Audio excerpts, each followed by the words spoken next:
it was up to me, nobody would get an Amex card. Then I wouldn't have to take them out and reconcile them and all that. The numbers at the bottom are especially important too. It said, here's your P&I, here's your note rate. It goes further into, here's your other payments of $871. So I'm going to write that down. And I better have that to match. My 2172 debt ratio should match.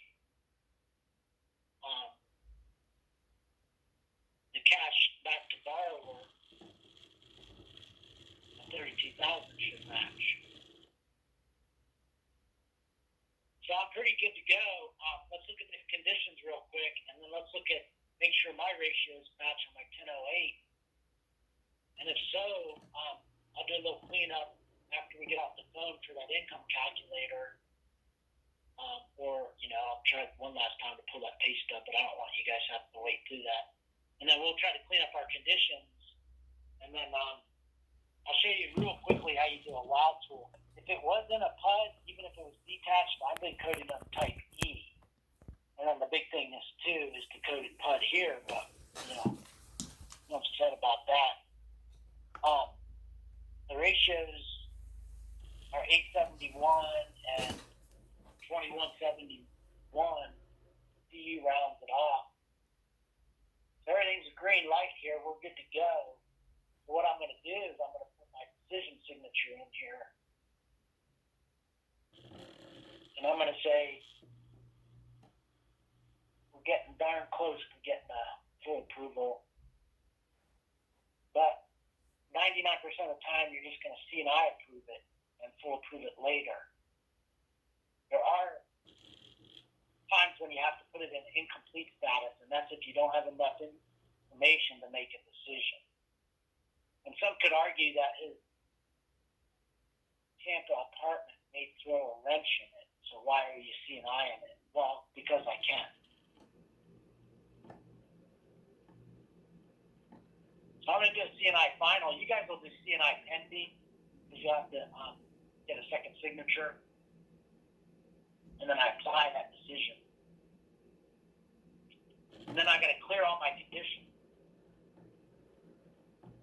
They all got to go away eventually.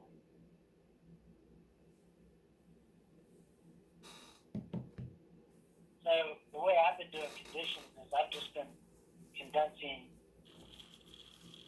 the screen here and getting rid of the ones that say Underwriter.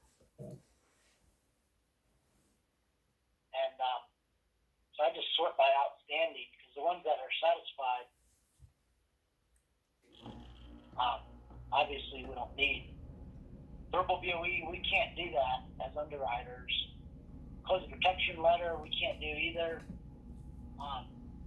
It may be required at closing to do a DU launch. We can't do that either. The paid through date on the mortgage. I've actually been clearing those when I, just prior to closing. When I pull a DLS, move it to final processing. If my DLS shows current paid to date, you can clear that, but be careful about that because any office can't really clear that. And on us that doesn't close for one, it's stale. Because of COVID, they want everything paid to the current month. Following accounts at closing.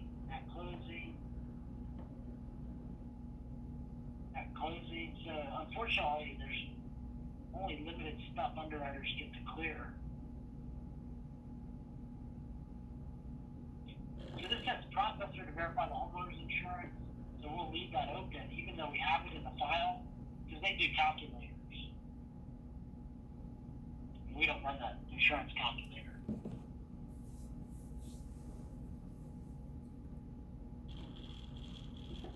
So far, all I'm doing is reading conditions, right? None of them say Underwriter.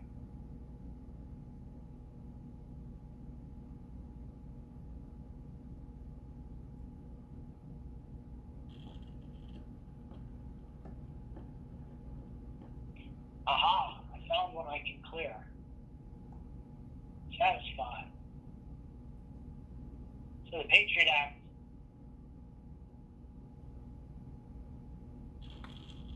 title, the borrower is supposed to say whether they have any interest in mineral leases.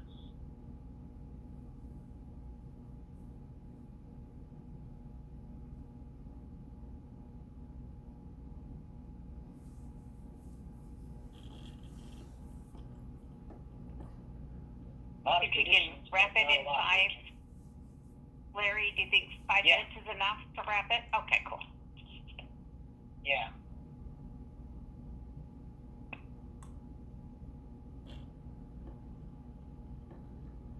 The watch list. I won't go out and check the watch list, but we're supposed to check it. All you're checking is the borrower, because it's a refi.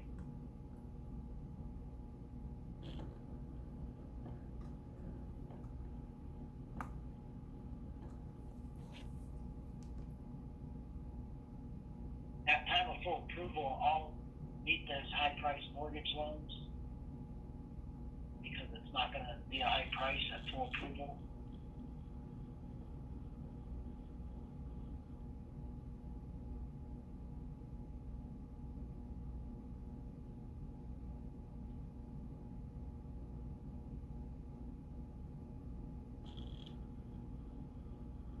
The appraisal one I'm getting satisfied too. Don't need an appraisal. And then the income ones, besides the one I added, I can satisfy those.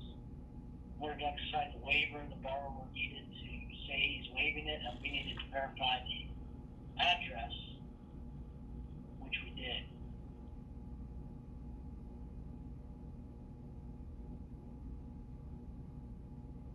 Verbal VOE, the processors. So there's like 3 different conditions for verbal VOEs, but they don't get met by underwriters.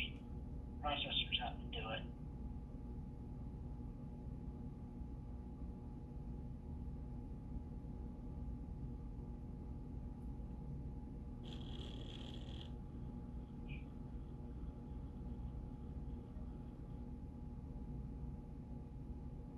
I didn't even see where his W-2, the regular W-2, was a condition. So I'll save this. And so all I'm going to do is I'm going to say that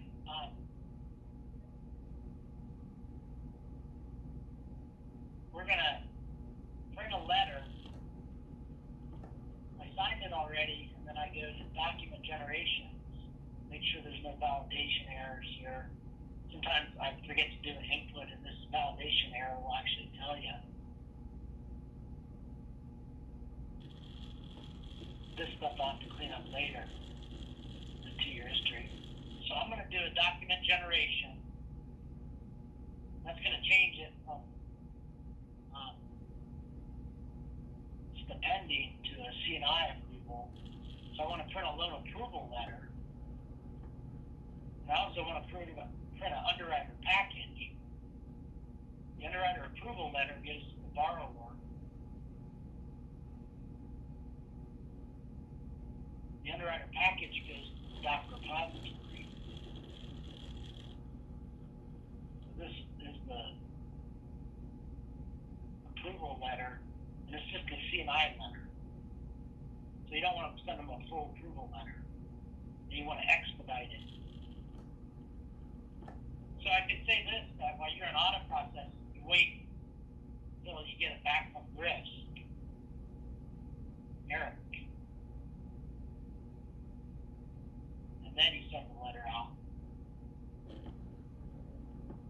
And now I want to print an underwriter package too. I'm just going to print this. This is picture 1008, and you go on record as saying, all right, good. And it prints all these documents, not to the borrower, but to the back repository. So you're going to print these to this global repository. then all you got to do is send an email to your sales partner. And the way we do that is we just go to the WOW tool, and you guys will become WOW tool experts. So everybody loves WOW, and it should open for you. And then really all you do is plug the loan number in, and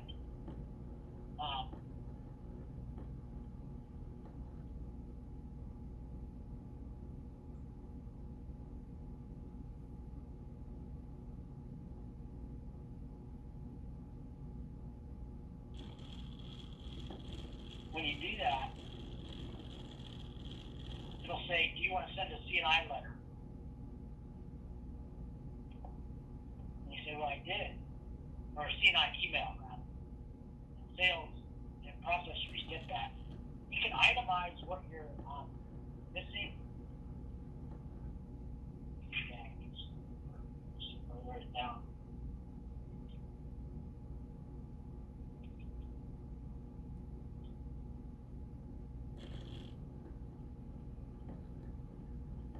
So if I click on it here, all I'm going to do, and I'm not going to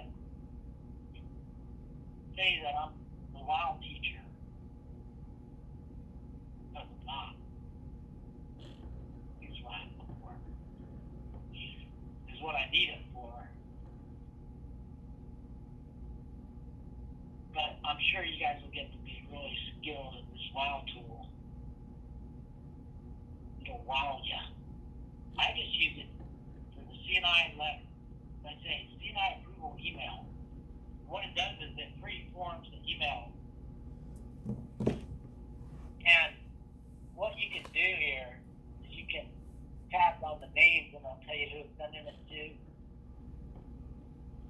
And it's supposed to anyway. But it copies everybody too, and everybody gets notified. Now, you can say as little or as much as you want here. And if there's special instructions you want to say here, Jeffrey, and and Yolanda. So I only have one item of concern. CI approval issued, still need. Now this isn't all inclusive. If it was, I'd be typing for days and you guys would be going through a lot of pain and suffering watching me type. So I try never to retype my whole spiel. It'd be days. It wouldn't be 5 minutes, it would be 5 hours. So all I'm going to say is what I need my underwriting. And I'm going to say borrower, paste the W-2 and CRRB2 shows additional apartment in Tampa.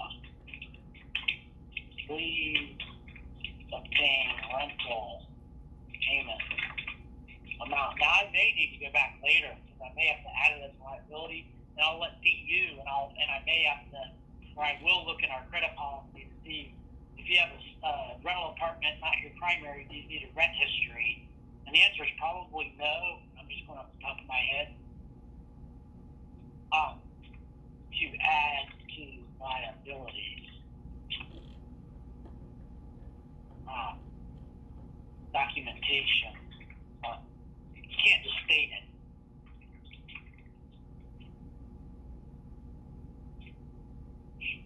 Almost. That was as close as I can get to no typos on my typing skills. I was close. And then I'm going to say, provide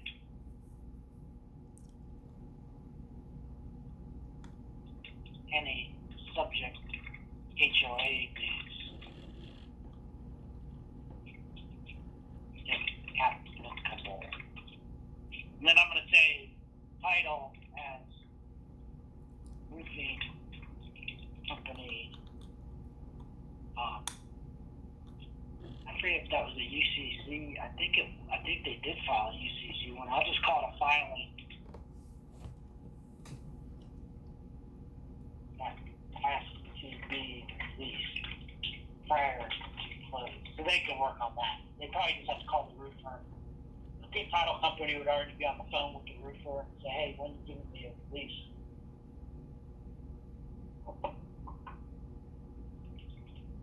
Larry, this is Linda. So I have a meeting 5 minutes ago, so I'm going to hop on it really quick.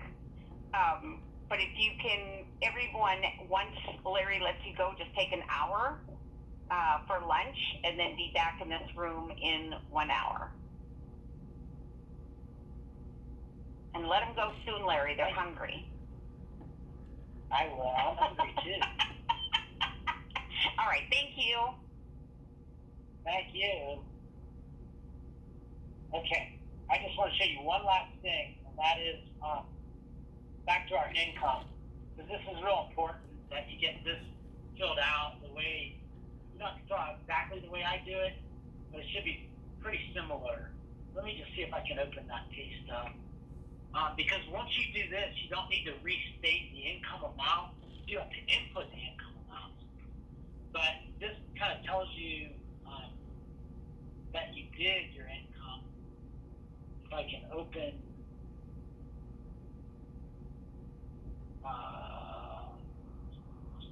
let me try this.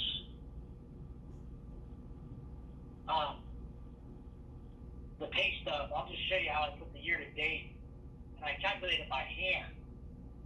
And then you just make sure your calculator has a bunch of X's where you don't want to use it. The risk guides are a little sticky on that calculator. I wish they weren't so picky about how you do it. Each underwriter's got their own style. Not every underwriter's got the exact same style. We all have the same results. I've seen some, just my personal opinion that you just want to get as detailed as you need to be and get it exact. But what I do is I'll show you all this if I can. I add the two W-2s together, and then I would put that in my rationale that current and former W-2s added together. Because what that does is it gives you a trend. Because you're not using any of the historical income. You're using current salary. And so, the historical income is just there to run it. This thing went back to. It's just there to support your income that you're using. And do be aware that if the historical income doesn't support what you're using, you always have to ask.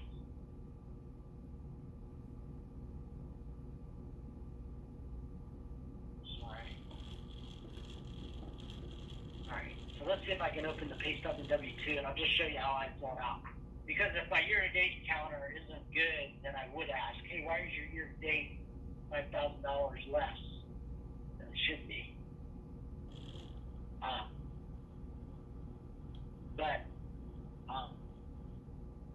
Otherwise, it doesn't look like it's going to open for me. I must have done my pop-up blocker.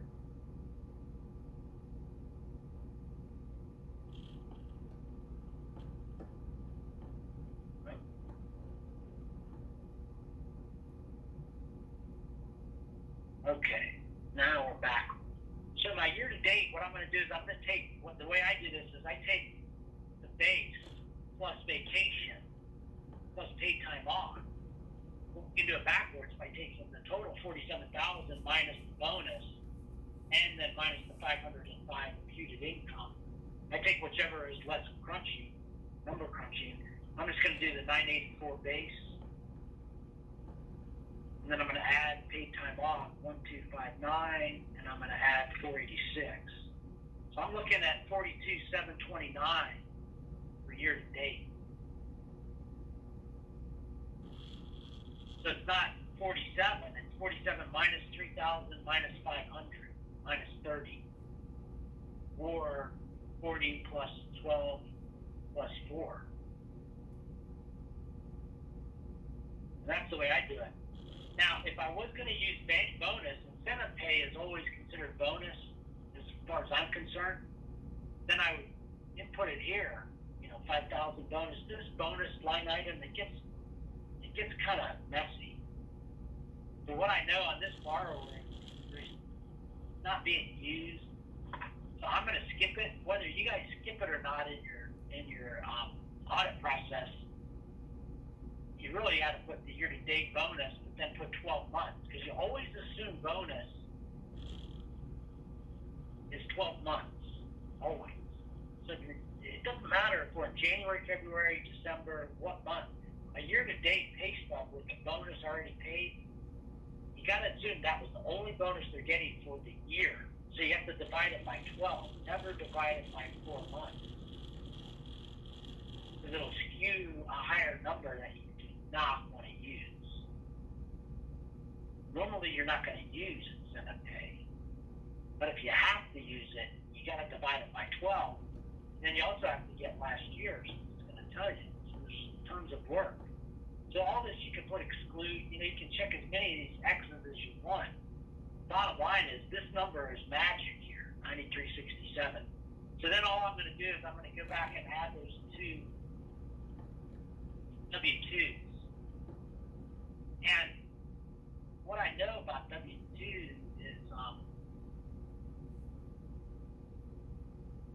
it's going to include bonus and all kinds of things that I'm not using. So it's not even going to be that meaningful as far as base, unless it's a low number, in which case I'm going to say, wait a minute now, make enough money last year, better explain. But otherwise, I'm not going to try to break out bonus and base last year, because I can't. But I can certainly add two W-2s together, which is what I do. That's the way I do it. Even though it's going to say, for an employer, my rationale will say, last year's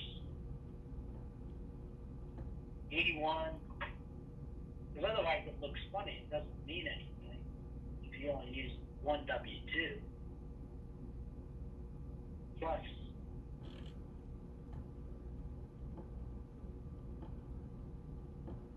hopefully that's in 2020. I didn't read the date on it, but I think it did. Plus 38,159. So I'm going to use the 124. Okay? And then in my rationale, especially while you guys are on it, you say I've combined both W-2s to get the trend. And then I just print this off.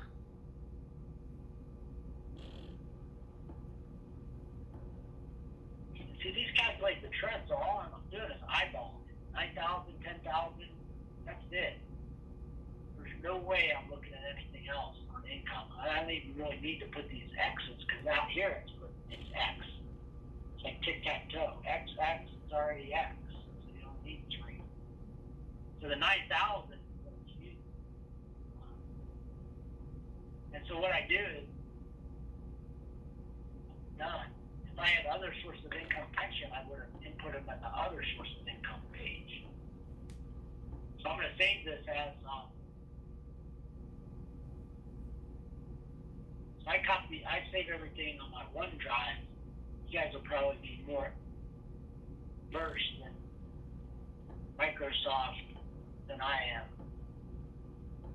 But I found that my OneDrive is here. I just look because it says my name. Well, as soon as I say that, I get to the wrong place, right? Let's see if I get to the right place. Yeah, this is the place. Then I actually just have a folder called Empower. Then I just say 4788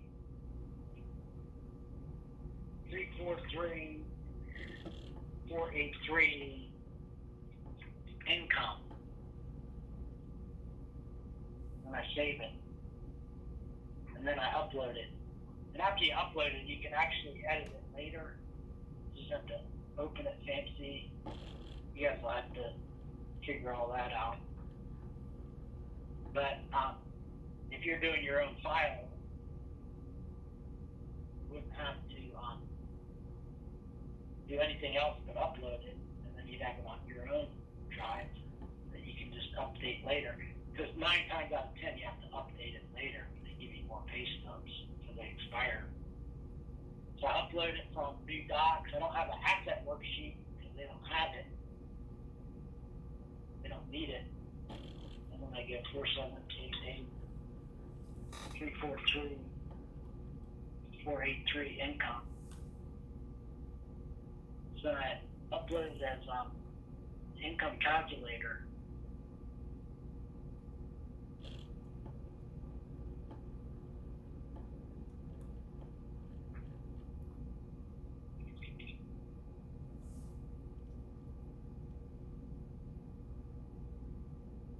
So really, there's probably 1 or 2 items that I'm going to clean up on my own because I don't use the template, but I should to go down the checklist. And do you guys have this email from Lorraine that she sent all these boot camp?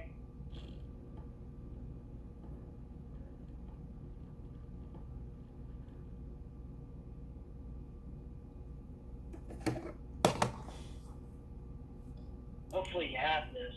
I don't even know what the last name is. And, well, we'll get it out to you, but I use this, and then you can save these to your hard drive. And all of this information is found elsewhere. It's all out there. It's just getting comfort level of where you find your stuff. You guys have any questions for me?